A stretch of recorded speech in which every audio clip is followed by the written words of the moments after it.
I never thought I'd be sitting here telling this story, but honestly, I think I need to get it off my chest. It's been a wild ride, and maybe someone out there needs to hear this to avoid ending up like me. My name's Jake, and I was married to Emily for just over 3 years. We met in college, and honestly, I thought we had a pretty solid relationship.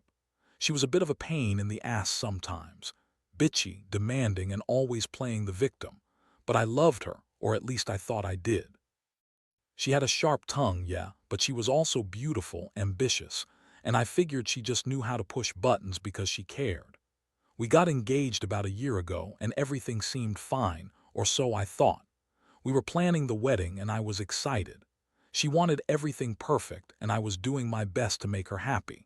The problem is, I started noticing strange little things about her behavior after the engagement. She'd be overly distant, cancel plans last minute, and when I'd ask what was wrong, she'd dismiss me with some bitchy remark or change the subject. I just chalked it up to wedding stress or her being a bitch, honestly. I didn't want to overthink it, but then about a month ago I got curious. I was backing up our wedding photos, just trying to organize everything when I found a folder I hadn't seen before. It was tucked away in a hidden part of her phone's cloud storage. I opened it, and what I saw made my stomach drop. There were dozens of photos, artistic shots, she called them, taken during our engagement shoot. But it wasn't just us. There were other pictures of her with some guy, a guy I'd never seen before. And the thing is, the photos weren't just casual. They looked intimate, close, candid, like they were in some secret world. I saw her leaning into him, touching his arm, sharing smiles I'd never seen before. At first, I thought maybe I was imagining things. Maybe I was overreacting. But then I looked closer, and there was a pattern. They'd been taking these photos since before our engagement. That's when I realized she had been cheating on me with this guy, Mark, the wedding photographer we hired. I remembered how she always gushed about how talented he was, how he captured the true essence of people. She dismissed my concerns every time I asked about him, said he was just a friend, just a photographer. Yeah, right, I felt sick. My mind was racing. How could she do this to me? I thought we were solid, that I was the only guy she cared about. And then I remembered all those little things, her secretive texts, her late nights, the way she'd get defensive whenever I questioned her about where she was or who she was with. It all clicked into place. She'd been lying, sneaking around, and I was too blind to see it. All those times I tried to trust her, and she was out there, fucking around with some photographer from our wedding. I didn't sleep that night. I just sat there staring at the screen, feeling like my world was crumbling. When I finally confronted her the next day, I was furious. I showed her the photos. I told her I knew everything. Her reaction. She called me paranoid, accused me of being jealous and insecure. She said I was overreacting, that it was just artistic photos and that I was making a big deal out of nothing. She told me she loved me, but she'd been stressed with wedding planning, that Mark was just a friend who was helping her with some project, and that I was reading too much into it. But I wasn't stupid. I saw through her lies. I knew the truth. And the worst part was, I didn't even know if I wanted to stay. Honestly, I felt betrayed at a level I'd never experienced before. It was a punch to the gut, knowing the woman I married had been cheating on me from the start, that she kept this secret, and that she lied so effortlessly. I didn't even know what to feel anymore: anger, sadness, disappointment. All I knew was that my world was shattered, and I was standing there, watching her spin her bullshit, trying to deny everything while I was just trying not to lose my mind. After she finished her little speech, trying to make me think I was crazy for even suspecting, I just stared at her. My fists clenched, my chest pounding. I could feel the boiling rage inside me, but I kept it under control, barely.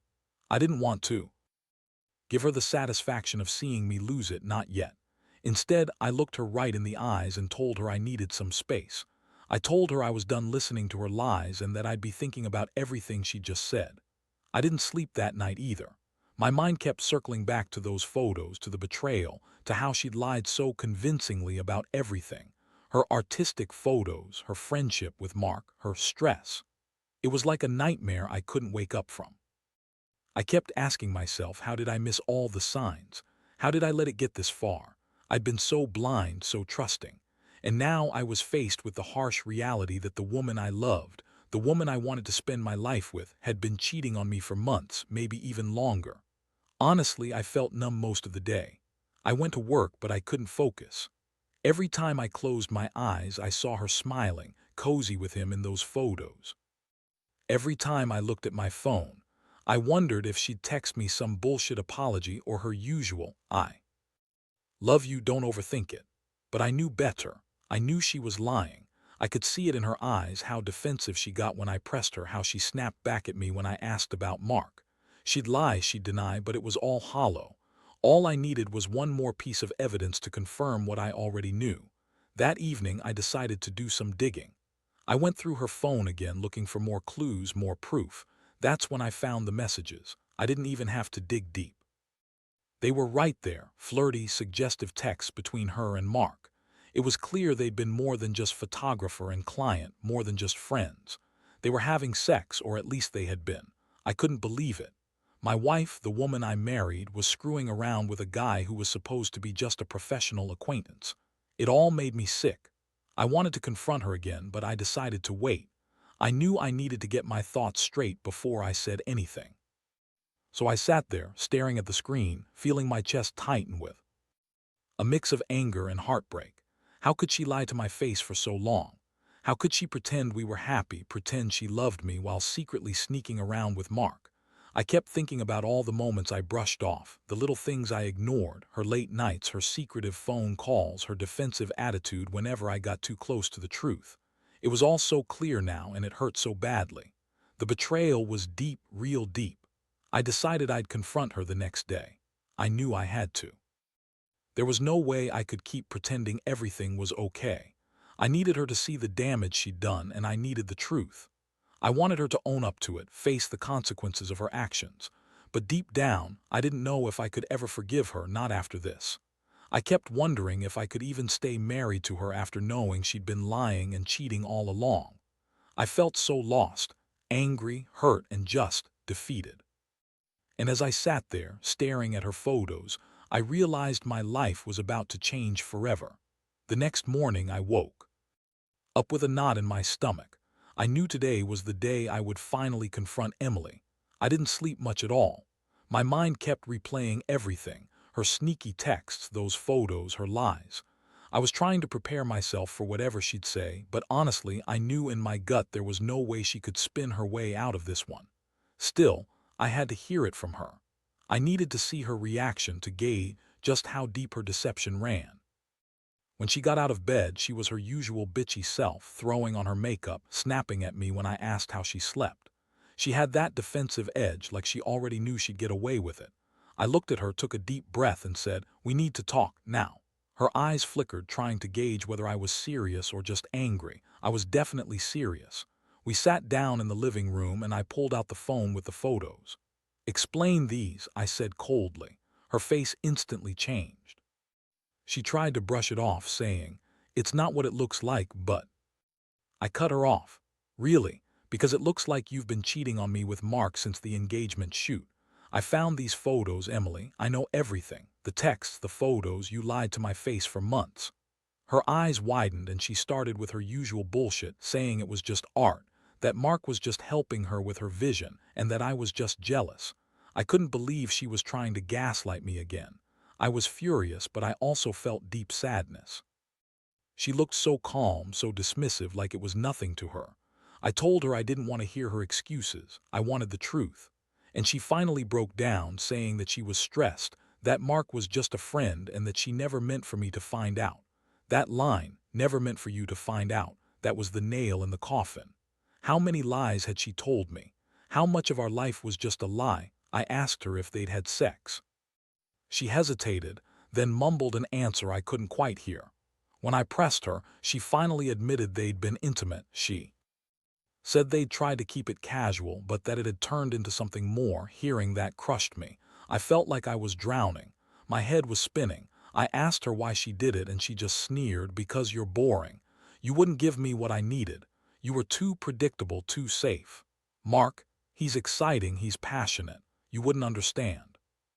That moment I realized she'd been looking for someone to fill the void she felt in our marriage, and instead of talking to me, she went behind my back.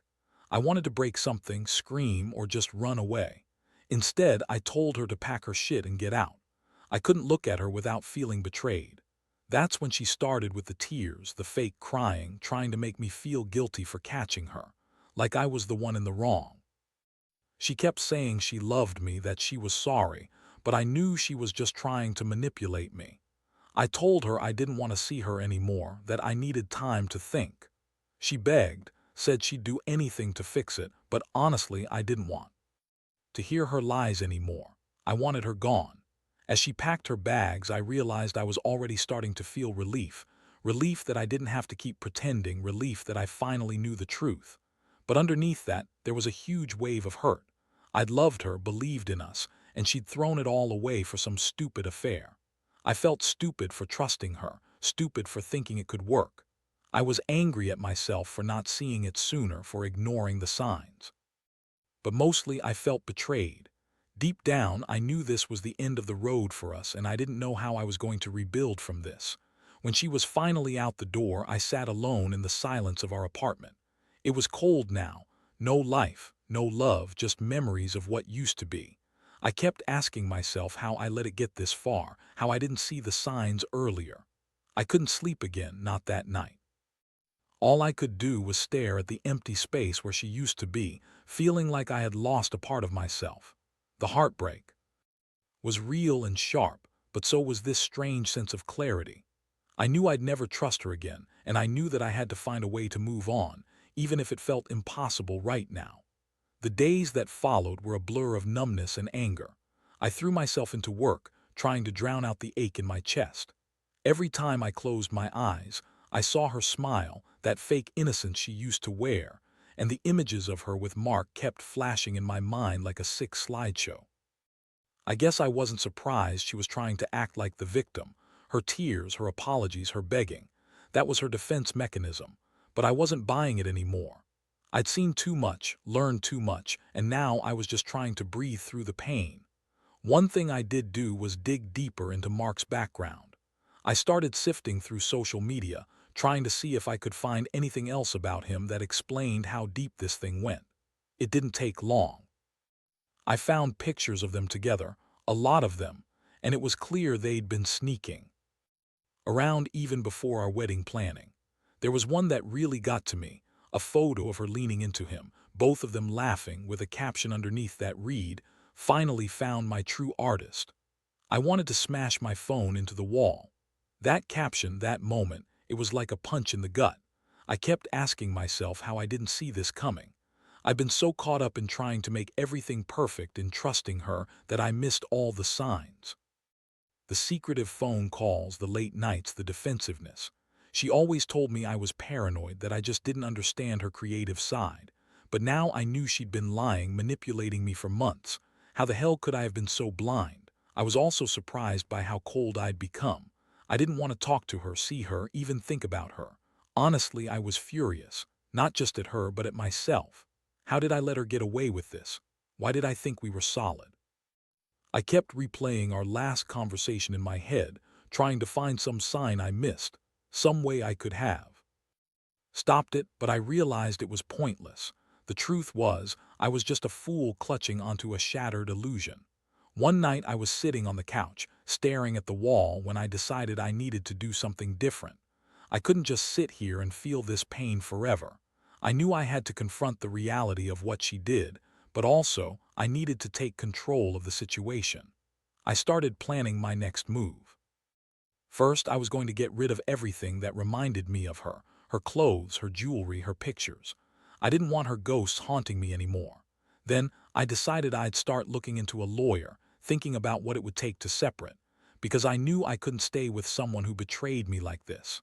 That night, I also reached out to a trusted friend, Mike, who had been through a divorce himself. I needed someone who could give me straight advice without sugarcoating it. The more I talked, the more I realized I wasn't the only one who'd been betrayed. Mike said something that stuck with me. Don't let her take more than she already has. You deserve better, man. You gotta stand up for yourself. That hit me hard. I've been so broken, so emotionally drained, that I was just about to accept defeat. But hearing that from Mike made me realize I had to fight back, not against Emily necessarily, but for myself. So I started taking steps. I hired a lawyer, began gathering all the evidence, screenshots, photos, texts. I wanted to make sure I was prepared if she came back with more lies or tried to manipulate me again. I also started thinking about moving out of the house, even if it meant living somewhere else for a while. I knew I needed space, time to heal and get my head straight. Deep down, I knew this wasn't just about her cheating. It was about rebuilding my trust in myself and figuring out what my next chapter should look like. The emotional toll was heavy. Some mornings I'd wake up feeling numb. Other days I'd be overwhelmed with a burning desire to just forget everything and run far away. But I knew I couldn't escape. I had to face it. I had to rebuild from the rubble she left behind. I'd been betrayed in the worst way imaginable, but I also knew I had to be strong, even if it felt impossible right now. I kept telling myself this pain wouldn't last forever, even if it felt like the end of everything I knew. I just needed to keep pushing forward one day at a time. The decision to move out was one of the hardest I've ever made. I told Emily I'd be staying with my brother for a while, just to get some space and clear my head. She didn't argue much, probably knowing she had pushed me to the edge. Watching her pack her bags was like watching the end of a nightmare I couldn't wake up from. She kept throwing in those fake tears, trying to guilt me into changing my mind, but I was already done. I couldn't look at her without feeling a mix of disgust and sadness. As I packed my own things, I kept replaying everything I'd found, the photos, the texts, her dismissive attitude. I'd spent countless sleepless nights imagining what I'd do when I finally confronted her, and now that I was here, I realized the pain was even worse than I'd feared. But I also knew I couldn't stay in that house, knowing what I knew. It was a toxic reminder of everything she'd done. I had to get out, even if it meant starting over from scratch. The first few days apart were a blur. I threw myself into planning the legal process, trying to get everything in order. I didn't want to be blindsided if she decided to manipulate the situation or lie her way out of it. I kept thinking about what I'd say in court, what I'd demand, half of everything, full custody of any shared assets, and most importantly, a clean break. I knew she'd try to spin it, call me jealous or insecure, but I wasn't about to let her control the narrative anymore. I had evidence and I was going to use it. Meanwhile, Emily was still trying to contact me. She sent a string of texts, mostly apologies, crying, blaming her stress, blaming me for not understanding her artistic side. She even said she'd go to therapy, that she'd change, that she loved me and didn't want to lose what we had. Honestly, I just deleted most of her messages. I didn't want to hear her lies anymore. I knew her game. She was trying to manipulate me into forgiving her, trying to make me feel guilty so I'd take her back. But I was done playing that game. I'd seen the truth now, and I wasn't going to pretend it didn't hurt. The thing that hit me most was how her words didn't match her actions. She kept saying she loved me, but her actions proved otherwise. She had been lying for months, sneaking around with Mark, pretending to be a devoted wife. How could she say she loved me when she was screwing someone else behind my back? It was then I realized that her so-called love was just a mask, a way to keep me from seeing the truth until it was too late. I felt a mix of betrayal and anger, but also a strange sense of relief that I finally knew. No more lies, no more pretending. I was free from her web of deception. Over the next few weeks, I focused on myself. I started hitting the gym, seeing friends, and trying to rebuild some sense of normalcy in my life. I knew I had to heal, but I also knew I had to stay strong. I wasn't going to let her destroy me entirely. I kept reminding myself that I deserved better, someone who wouldn't lie, cheat, or manipulate. I started to see that this was a wake-up call, a harsh lesson in trusting myself and not ignoring the warning signs. I'd been naive, and that naivety had almost cost me everything. One day, I sat down and wrote out a plan for what I wanted my future to look like, no matter how uncertain that future seemed right now. I knew I wanted to be happy again, to find someone who genuinely cared about me, not just used me for their own selfish needs. I realized I'd been giving too much of myself away, trying to fix a relationship that was already broken. Now, it was about rebuilding my life piece by piece. I knew I would get through this pain, even if it took time, and I'd never let someone betray me like that again. That was the lesson I kept repeating to myself. Stay strong, move forward, and never ignore the red flags. It's been a few months now since everything fell apart, and honestly, I'm still trying to put the pieces back together. Some days are better than others. I won't lie. There are moments when I still wake up feeling angry and betrayed, and I think about everything Emily did, how she lied to my face for so long. But more often than not, I find myself slowly healing, learning to trust myself again, and realizing that I was better off without her. The legal process was exhausting, but in the end, it was worth it. I got a clean break, split everything fairly, and moved into a new apartment far away from all the memories that haunted me. I've started seeing a therapist, which has helped me process the betrayal and rebuild my confidence. I've also been focusing on my career and hobbies, things I used to neglect because I was so caught up in making everything perfect for her. Looking back, I see now how naive I was to ignore the signs. I ignored her defensiveness, the secretive texts, the late nights, all because I wanted to believe in us. I wanted to believe she loved me, that our marriage was strong enough to withstand anything. But trust isn't just about love, it's about honesty. And she broke that in the worst way possible. I learned that sometimes love isn't enough, especially when it's built on lies. What I want anyone reading this to understand is simple. Never ignore the red flags. If someone is sneaking around, lying, or dismissing your feelings, it's a sign you need to walk away.